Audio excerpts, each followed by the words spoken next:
So today's from the blog is a short, I say short, but I'll ramble so it won't be short. The short blog post that I wrote called The ABCs of Home Education.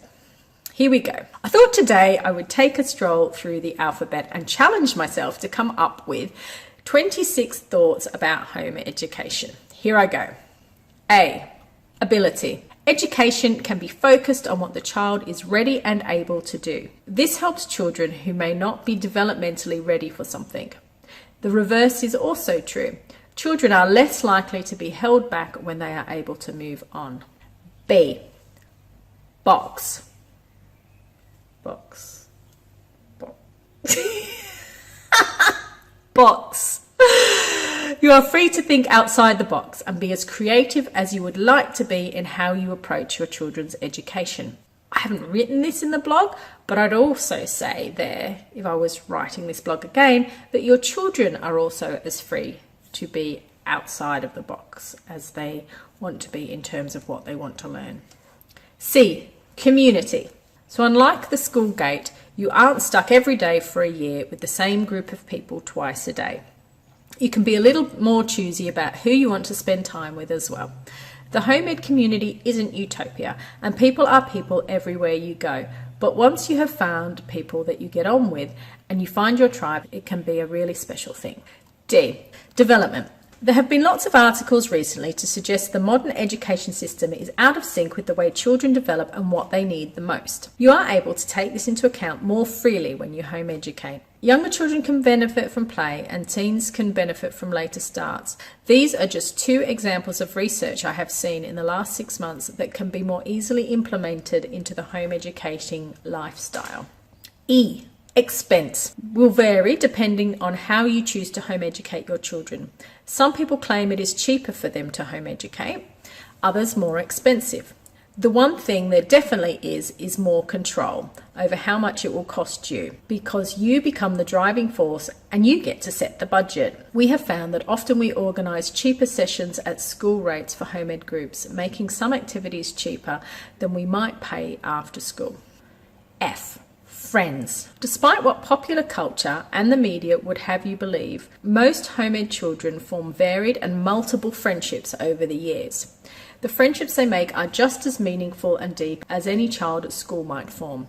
In some ways, it has been argued that they can be more so because a child gets to choose who they spend time with rather than having a default peer group provided for them in the form of a classroom. G, grades. Learning becomes more than gaining grades and passing tests. It often happens with meaning and can be relevant to the child's life, interests and passions. It often is intrinsic and self-motivated. The love of learning isn't tested out of them. H, holidays. Yup, I went there. You can take holidays whenever you want to. I, individual instruction. Education can be centered around each individual child and their ability. J, justify. One of the definitions of justify is reasonable and acceptable, having good and valid reasons. And it does. When you start to research home education or speak to people who have done it, you find there are really good, justifiable reasons for people to do it, if they so desire. K, keeping up with the Joneses is a thing of the past. Peer pressure can be very real. Your child doesn't have to have the latest brand sneakers because every other child has them.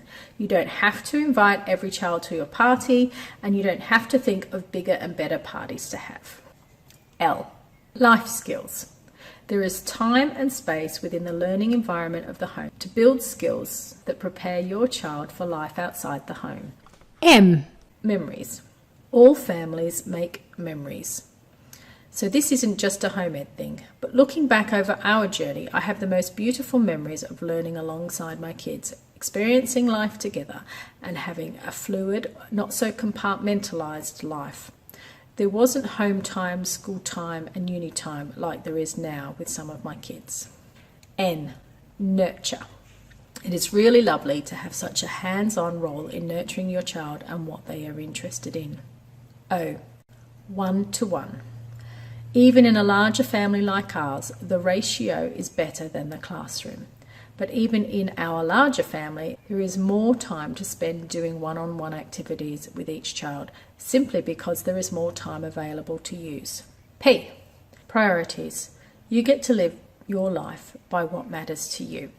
You set the tone, the vision, and the journey your family takes, and this can be carried out throughout their learning life as well. Q. Quality time. I believe I have spent quality time with my children over the years. Sometimes that has just been having the time to stop and have an hour-long chat in the kitchen with an individual child, or being able to structure in more planned activities or moments. I would also say that we have had quality time to spend with others as well, deepening our relationships outside of the home. R. Restoration. Sometimes when a child has had a bad experience at school, they need to spend time being restored and healed. Whether your child goes back into the education system or stays at home, home education can provide that opportunity. S. Springboard. Sometimes the passions that kids have had the freedom to explore and develop while being home educated can springboard them into careers. That has certainly been true of the 3 of mine that have gone to university. T. Technology. You can be as immersed or refrained from technology as you want to be. How you use it and what you learn or don't learn is totally up to you and within your control. U. University. University. Apprenticeships, jobs, freelance businesses, startups. Yes, home ed kids go on to do these things as well. Despite what is often portrayed by society in comments on newspaper articles, you aren't jeopardising their future. You aren't stuffing them up, making them unemployable, or crippling them. Oftentimes, you are preparing them for life in a more effective way because it is often skills-based, relational-based, and passion-based learning. V. Volunteering. If you and your family are altruistically inclined, then there are loads of ways you can help others in your local community and bring that into your educational journey. W. Wherever, whenever. Education can happen wherever and whenever you want it to. It isn't confined to a classroom or certain hours of the day. X. X-rays. Okay, a bit of a stretch, but hear me out. Sometimes people come to home education because their children are poorly. Home education provides a way for children to be learning while fitting in appointments, therapy, or rest into a schedule that works for them rather than a school timetable. Why? Yawn. Children are able to work according to their natural body clock. They don't have to stick to conventional times for learning, but can sleep when they need to and work when they are most alert. This is super handy during the teen years when they need more sleep. Z. Zigzag. If something isn't working, you can zigzag around it. See what I did there? To zigzag means to take sharp or sudden turns. Sometimes that can look erratic, and home education can feel like that, especially as a family figures out what works best for them. If something isn't working, you are free to change direction, take a turn, or make a sudden movement if you need to. So there you have it. My ABCs of home education. I thought it would be a fun way of exploring some of the positive sides of home ed and why we keep doing what we do. If you decide to do your ABCs of home education, please tag me in it. Bye.